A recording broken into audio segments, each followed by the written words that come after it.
Pleased to welcome back Amit Segal. Amit is the anchor of the Channel 12 Meet the Press in Israel. He's also their chief political correspondent, author of a fabulous book, The Call at 4 a.m., that dives into the Israeli political system, and I hope to talk to him a couple of times in the last 2 months before the Israeli election. Amit, let's start with the Channel 12 poll last night. 24 seats in Likud to the Eisenkot party, 22 Netanyahu's Likud, 15 to Together, and then two headlines: Lieberman won't serve with a minority government led by Eisenkot, and the joint list of three Arab parties still doesn't have Ra'am in it, the Islamist party. Put it all together, what's it mean? Who's going to run our most important ally for Americans? Okay, so it's very, very interesting and not as confusing as it might look in the first look. In order to win, one needs 61 seats at the Knesset out of 120. As we speak, no one has this number. Netanyahu, according to most of the mainstream media polls, is lagging way behind Eisenkot and the center left with something like 50 to 52 seats, which is going to be his worst defeat since 2006. However, according to Channel 14 polls, Channel 14 is like, I don't know, Fox News or Newsmax or Salem. So Netanyahu is going to have his best victory in his entire political career. So it's quite confusing. And it cannot be explained by merely the margins of error, etc. So I would like to stick to my Channel 12 poll, which still shows that Eisenkot will have hard times to form a coalition. Why? Because in order to be sworn in as prime minister, he will have to rely heavily on the non-Zionist and anti-Zionist Arab parties in Israel. And I don't think it's quite efficient in the long run. So, Mr. Lieberman declared today, at least I saw in the Times of Israel, he will not serve in a minority government. Does that mean a government that Eisenkot would put together with the Arab parties and the anti-Zionist parties? Is he ruling out any coalition with the Arab parties and the anti-Zionist parties? Absolutely. If we are to take Lieberman's election pledges in its face value, so it necessarily means that Eisenkot's chances to form a coalition are close to zero. However, Lieberman has a record of breaking his election pledges, including the very election pledge to actually not sit with the Arab parties. It happened in 2021, and Lieberman became the treasury minister back then. So I would take with a grain of salt any election pledge, and especially Lieberman's. On the other hand, in Israel, one must remember that you do not have to be the most popular party in order to become the next prime minister, because the game in Israel is not in the public, but in the Knesset. As long as you have 61 votes of Knesset members, you become the prime minister. So if Bennett became a prime minister with merely 5% of the popular vote in 2021, it necessarily means that Lieberman can become the next prime minister with 7-8% of the popular vote. So had I bet on Polymarket, I would have invested in Lieberman way more than the prospects he is currently holding there. Now, Amit, since I'm not only on Salem today, on the Salem Media Radio Network, the Salem News Channel, I'm also on C-SPAN today, a little experiment we're running during the summer for a week of broadcasting. So you're talking to a So you're going to be famous, audience, you. Right? Yeah, so I'd love you to explain what happens when no one gets 61, because we were there for 3 or 4 years. It's sort of like musical chairs, except Netanyahu doesn't get up. How do you explain it to people? Okay, so here's the thing. Israel, October 7th was was an earthquake. Now, earthquake usually happens when two tectonic plates collide. Now, what are the tectonic plates colliding in Israel as we speak? One tectonic plate is many Israelis moving rapidly to the right wing because they cease to believe in the two-state solution after they saw what the Palestinian state of Gaza did to them on October 7th. And on the other hand, there is a huge movement or a huge shift of voters from the right-wing leadership that failed on October 7th. So while people are adopting more and more the right-wing opinions, they are disillusioned and disappointed by the right wing's leadership, which means that there are many people who are up in the air, undecided swing voters who haven't made their mind yet. And that's the outcome. The outcome is that you do not have enough votes for Netanyahu's bloc because he failed on October 7th. And on the other hand, his opponents do not enjoy a majority because people do not like their opinions because they belong to the center left. So that's the reason why no one gets 61, as far as I know. What happens if there aren't 61 seats? One option is to go to yet another round of election cycle. It happened in Israel, as you have just mentioned, 5 times in 3.5 years, and it's a nightmare for the country and for the electoral system. The other option is to have a government, a minority government sworn in. So the Arab Knesset members, for instance, will be abstained, thus allowing Eisenkot to become the next prime minister. But it's way too early to call. So, Amit, in the next segment, I'm going to ask you sort of the Israeli version of the Meet the Press host, what you're going to be asking the leading party candidates in the last few weeks of the election, the pointed questions that they expect from you from that. But right now, I just want you to opine, what's going to decide this election, and do we even know yet, because there might be another flare-up with the Iran war? Absolutely. So first and foremost, to quote the 1992 slogan with an Israeli twist, it's the security stupid. The main thing for Israelis is the security and their existence. So if the Iran war is going to erupt again, it's going to dramatically affect the election. The second thing is that people do not like Netanyahu's alliance with the ultra-Orthodox community in Israel that do not serve in the army and enjoy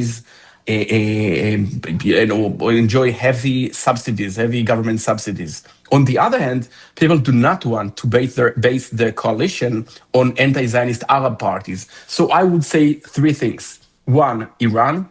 And the second and the third is, who do you like the least? The Arabs or the ultra-Orthodox? This is the question which is going to actually decide the election. Is 10-7, the failure to have a commission, a major issue in your mind, in many voters' minds? I'm not sure. I mean, while it's crucial for Israelis to understand what really happened and who is to be blamed for the devastating failure, I'm not sure this is going to be the question according to which the election is to be decided. And I'll explain something really crucial about Israel. In the United States, people vote with, they have 2 ballots, maybe even 3, for president, for Senate, for Congress. In Israel, you have 1. And since Israelis have only 1 ballot to cast, it necessarily means that they are going to have only 1 consideration, 1 issue to actually consider while voting. And this issue is the security. Any other consideration, topic, etc., economy, pollution, etc., is going to be inferior. I'm coming right back with Amit Segal to ask him what his Tim Russert Social Security question is. For years, when Tim Russert hosted Meet the Press, he went after every presidential candidate by beginning, what about Social Security? And he would drill down on that. We're going to find out what Amit Segal's got lined up for the Israeli candidates. Amit, in America, we've grown used to Sunday hosts kind of gigging Republicans and throwing softballs to Democrats. Tim Russert used to throw hardballs at the head of everyone, no matter what their party. What will you be asking people who would be prime minister in the next 2 months? So I think it's not an identical question. I would have asked Prime Minister Netanyahu if, when sleeping at night, he dreams about the murdered babies from the kibbutzim near Gaza, because Netanyahu never really answered questions about October 7th massacre and his responsibility. And I would ask Gadi Eisenkot and Lieberman and Bennett if they really feel that their positions regarding the conflict in the Middle East actually fit the situation of Israel, because I'm under the impression that some of them do not really reveal what they really think about the Palestinian question, for instance. So I would drill down on these questions. Would you be asking them about how long in Lebanon and how long in Gaza? No, because to be honest, I don't think. I mean, I think history will actually mock us for asking the until when question, because wars actually are long, and we got used to, in Israel, the 6 Day War, the Yom Kippur War, which lasted 18 days. But wars are basically processes, and I don't want to be remembered in history as the British correspondent asking Churchill after D-Day, how long is it going to take until Hitler is defeated? So You're right. Okay, I have two more questions. One, when you sit down with these candidates, are you going to ask them about the reservists? Because I sometimes think the Haredim question is really the reservists are spent. And is there any other way to do this? Because they've spent 500, 300 to 500 days on duty. How do you frame that question? I think that the question in Israel is not about recruiting to the army, because I can talk someone who doesn't believe in Zionism and the state of Israel to actually serve in the army. It's like trying to recruit a Scandinavian to the Israeli army. What I would do is to cut the subsidies to the ultra-Orthodox community, because here's the thing. The ultra-Orthodox community, as a general rule, does not go to the army, therefore does not go to the market,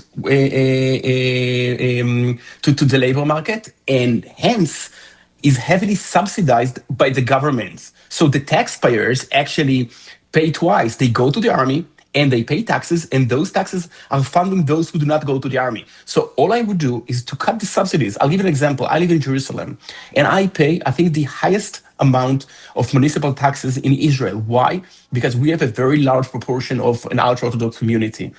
That's why I think that if I want to subsidize someone, I prefer to subsidize my cousin who goes to the army and who has served so far 400 days in reserves in Lebanon, Syria, and Gaza, of course. I think it's about the money in this case. And once you change the incentives, you'll see a change in the army too in a few years. Okay, and the very last question, Amit, we got 2 minutes. When Israelis go up and they pull that lever, do they incentives? You'll see a change in the army too in a few years. Okay, and the very last question, Amit, we got 2 minutes. When Israelis go up and they pull that lever, do they actually think about the prime minister communicating with the world? Netanyahu is a star. Like, half of America hates him, half of America loves him. But around the world, at least you understand him. Do you have to be good at that, in your view, as part of the job? Absolutely. I'll give you an example. Okay, in Israel, I know it sounds ridiculous.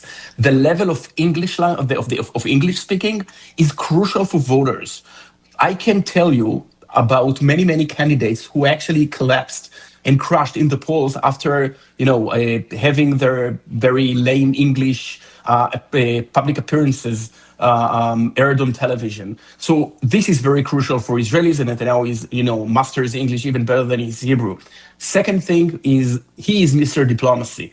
But then again, this is the 12th round of Netanyahu running for office since 1996. And that's why it's always in Israel a referendum about Netanyahu. He is, the entire question is always, do you support Netanyahu or oppose him? And if you oppose Netanyahu, and he's quite a controversial figure, of course, you don't really care about who you vote for. 5 years ago, I said that even had a toaster would run for office, it would have gotten something like 45 to 50% of the popular vote in Israel. Because it's not about the toaster or about the Eisenkot or about Lieberman. It's always about Bibi. That's remarkable. It's sort of the Lee Kuan Yew, except much more democratic than Lee Kuan Yew for Singapore. Amit Segal, you should get his newsletter. It's Noon in Israel. I read it every day. You should read his book. If you want to understand this crazy Israeli system, A Call at 4 a.m., because Amit's hobby is actually the electoral system. Sick, I know, but I've got a little bit of that too. Amit, good to see you.